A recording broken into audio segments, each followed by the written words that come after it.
Alright, here we are, and we are going to start our Cops and Robbers game. So, again, you guys should be as creative as you want to be, but I'm going to lay down some basic things that you can use to build on to make your game as interesting as you want.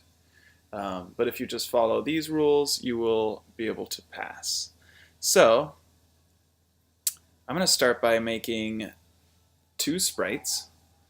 So let's create another sprite. I click this button right here. Okay, so I have two sprites. Now let's call one of them the cop and call one of them the robber. Okay, so we have our two sprites, and you guys probably want to change the costumes, make things look a little more interesting. I would say these arrows are kind of boring, but for now, we're going to use them. So I'm going to make my robber. So in my version of the game, the player, whoever's playing the game, is going to be the robber. So I want to make the robber follow my mouse. So you're going to use the mouse. So how am I going to do that? I'm going to grab a forever block. So for now, I'm just going to do the loop forever. And then I'm going to grab the go to block. Go to X and Y.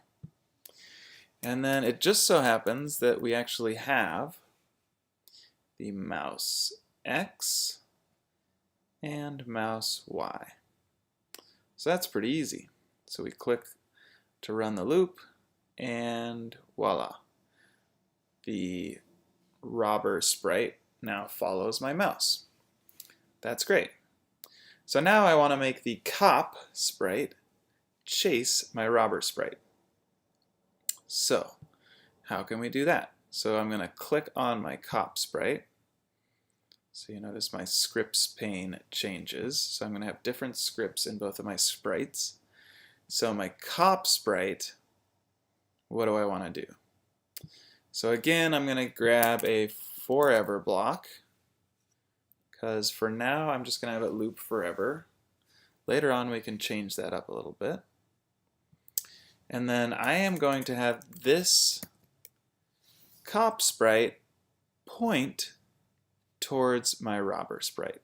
So if I use this point towards, and then I click this drop down, I can see that other sprites are going to be listed here. So I can see my robber sprite right there. So great, so let's see how that would work right now. So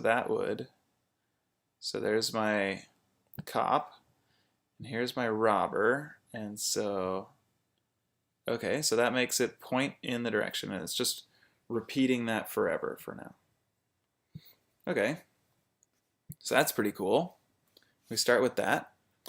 So now, let's just make it move forward. If it's pointing at it, then it should just be able to move straight forward and go towards it. And I'm going to put this move to 3 steps because I think that's a good speed. But again, you can play around with the speed. Okay, so that's kind of cool. My robber is now being chased by the cop. And right now, if the cop actually reaches the robber, it goes into this kind of glitchy mode where it looks like it's hovering, and that's because it's pointing towards it and then moving 3 forward. So just like it says here, pointing towards it, moving 3 forward, and then it is on the other side of it, so it has to turn back around and then move 3 forward the other direction. And it's just doing that so fast that it actually looks like there's 2 of them. Okay. So again, you can play around with the speed. Maybe you make this 4, maybe you make this 6. Here, let's try it at 8. So if it's at 8, how fast does it go? Oh, pretty fast. So it's hard to, it would be a very fast game if it was moving at that speed. So one thing that I would suggest, that number would be kind of fun to play with. And you could use a variable to change that number, maybe based off of if, maybe the game could get harder as it goes longer, or if the robber wins once or twice, maybe the cop gets faster and faster every round. So feel free to play around with that. Okay, so now we have the movement of our sprites. Currently we have to click on the forever blocks, but both of our sprites move. So that's it for the first day. And tomorrow we will work on something else.